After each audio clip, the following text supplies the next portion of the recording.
Peuple ivoirien, gros c'est gros. Nous devons agir avant qu'il ne soit trop tard. Écoutez donc cette révélation. Bon. Ça passe ou ça casse.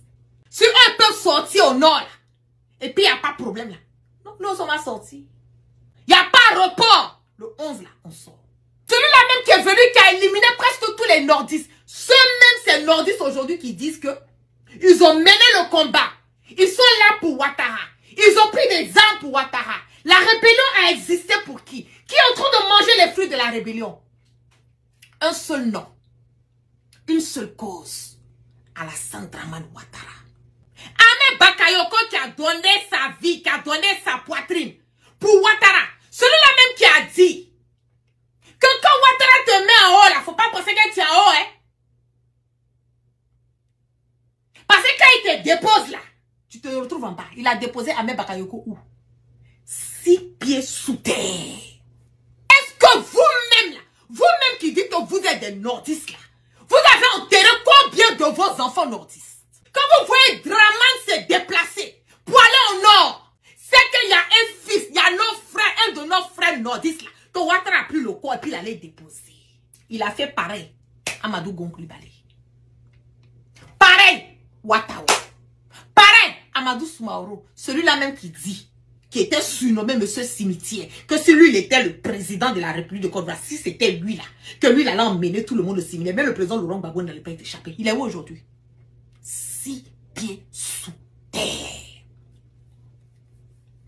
Il n'y a pas quelqu'un qui est à côté d'Alassane Dramane Ouattara qui a fait quelque chose pour Ouattara et puis il a eu une longue vie. Vous-même, quand vous regardez ce monsieur-là, quand vous regardez le parcours, arrivé à un certain moment donné, on dit c'est bien beau de faire le suivisme par moment.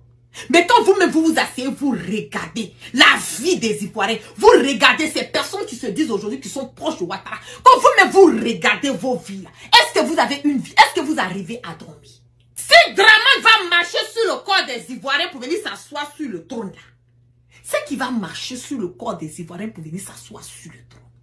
Quand on va sortir le 11 là, j'espère que quand on va rentrer chez nous là, les Ivoiriens là, quand ils vont rentrer chez eux là, après le 11 là, c'est que Ouattara a quitté le pouvoir. Le 11 octobre, tous les Ivoiriens qui veulent un changement, tous les Ivoiriens qui veulent un changement dans notre pays, qui sont en quête ça, de la vraie démocratie, de l'union, de la cohésion, de la liberté d'expression qui n'existe plus, qui est bafouée, qui est, comment on appelle, kidnappée par Ouattara en Côte d'Ivoire. Je demande à toutes ces personnes le 11 de sortir massivement dans les rues. Parce que cette fois-ci là, les Ivoiriens, je ne parle pas des ados moutons, je ne parle pas de ceux qui sont là, qui font le suivisme. Ouattara a refusé qu'on fasse des marches. Il refuse que les Ivoiriens sortent dans les rues. Il refuse que l'opposition sorte pour manifester leur droit constitutionnel qui est la liberté d'expression. Mais il peut être OK avec le fait que les gens peuvent sortir à Korogo pour aller applaudir le Ouattara. La seule et l'unique manière d'enlever Ouattara, c'est de sortir par voie pacifique dans les rues, prendre toute la vie de la Côte d'Ivoire et dire non au 4e mandat anticonstitutionnel de Ouattara. Vous pensez que les Burkinabés ont attendu que les Ivoiriens viennent les aider pour lever ceux qui étaient là pour déposer IB?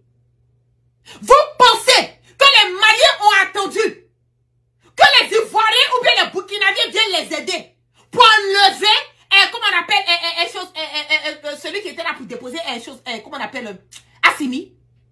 Vous pensez que les Nigériens ont attendu que les Maliens et les Burkinabés viennent les aider pour enlever Bazou et puis déposer Tiani? Vous pensez? Non.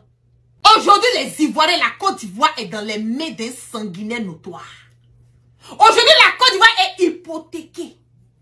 La Côte d'Ivoire n'a plus de devant, la Côte d'Ivoire n'a plus de derrière. Aujourd'hui, la Côte d'Ivoire plane. Ouattara a pris la Côte d'Ivoire, il a mis ça dans la main de la France. Il a pris la Côte d'Ivoire, il a mis ça dans la main de ses colons. Parce que lui, c'est un sous-préfet de la France. Si chacun de nous, nous ne menons pas un combat dans la vérité et dans l'intégralité, je le dis, gouverner la Côte d'Ivoire jusqu'à ce que lui-même il va partir. Ses enfants, ses petits-enfants, ses arrière-petits-enfants vont venir gouverner la Côte d'Ivoire si nous ne changeons pas. Je vais vous laisser écouter. Le cas de la Côte d'Ivoire est de ce point de vue significatif. En effet, l'approche des élections présidentielles prévues à l'automne plonge ce pays dans une crise politique de premier plan.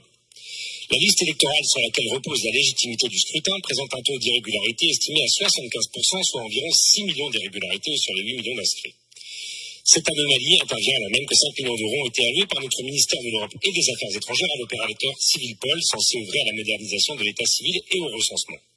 Force est de constater que les objectifs affichés ne sont pas atteints et que personne ne sait où ces fonds sont passés.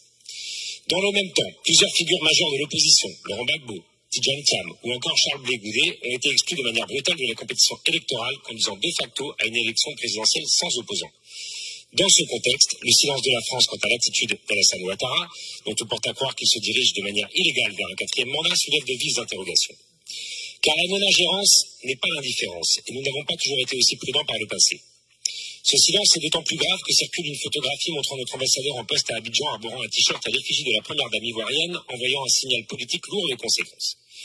Donc il ne peut y avoir de cohérence entre une volonté affichée de réparer les blessures du passé, à travers d'importants gestes de restitution comme celui que nous examinons aujourd'hui, et une forme de complaisance, voire de soutien tacite à un régime engagé dans une dérive autoritaire, et notre ministre des Affaires étrangères doit donc s'exprimer.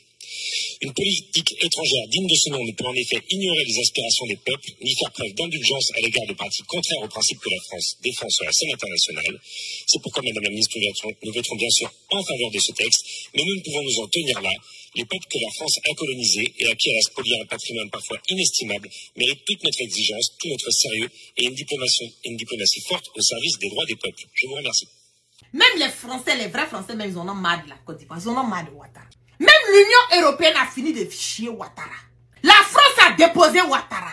L'Union européenne a déposé Ouattara. Les Américains ici ne veulent pas de Ouattara. Donc maintenant, c'est à nous les Ivoiriens, c'est au peuple ivoirien de se lever et sortir dans les rues. Parce que tant que nous ne sortons pas là, il n'y a pas quelqu'un qui a venu prendre notre défense pour nous. Tant que nous ne sortons pas là, il n'y a pas quelqu'un qui a venu dire « Ah, Ouattara, il a fait comme ci. Ah, Ouattara, il a fait comme ça. » Tant que nous ne sortons pas là, pour montrer devant les yeux de cette communauté internationale, devant les yeux de l'ONU, devant les yeux des États-Unis, devant les yeux de la France, devant les yeux de l'Union européenne, que Ouattara est en train de tuer les Ivoiriens là, tant que nous ne le montrons pas là, eux là, ils peuvent venir faire quoi? C'est en cela que je vous dis que nous devons sortir.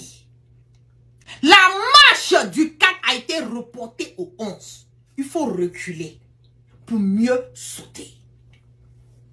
Il faut reculer pour mieux sauter. La marche du 4 a été reportée au 11. Ça ne veut pas dire que c'est une mauvaise chose. Ça ne veut pas dire que l'opposition a peur. Ça ne veut pas dire que nous n'allons pas faire de marche. Ça ne veut pas dire que Ouattara est plus fort que nous. Ça ne veut pas dire qu'on a peur de Ouattara. Le 11 octobre, quand les Ivoiriens sont dans les rues le 11 octobre, là, si on dit qu'un Ivoirien est rentré encore chez lui à la maison, c'est que Ouattara a quitté le pouvoir.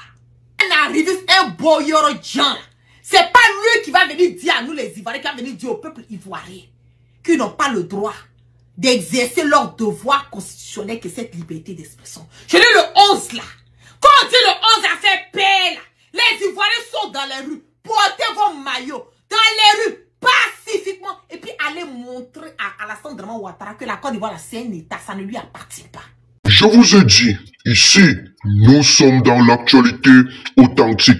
24h/24 connectés pour vous renchérir avec l'information en temps réel. Et surtout, nous sommes en train de bâtir une communauté du côté de l'Afrique de l'Ouest, CEDEAO, et dans l'AES. Et lorsque nous reviendrons en Afrique centrale, ça sera pas pour jouer, ça sera pour déployer une autre stratégie. Alors, nous sommes classés parmi les communicants les plus influents d'Afrique de l'Ouest et de l'AES.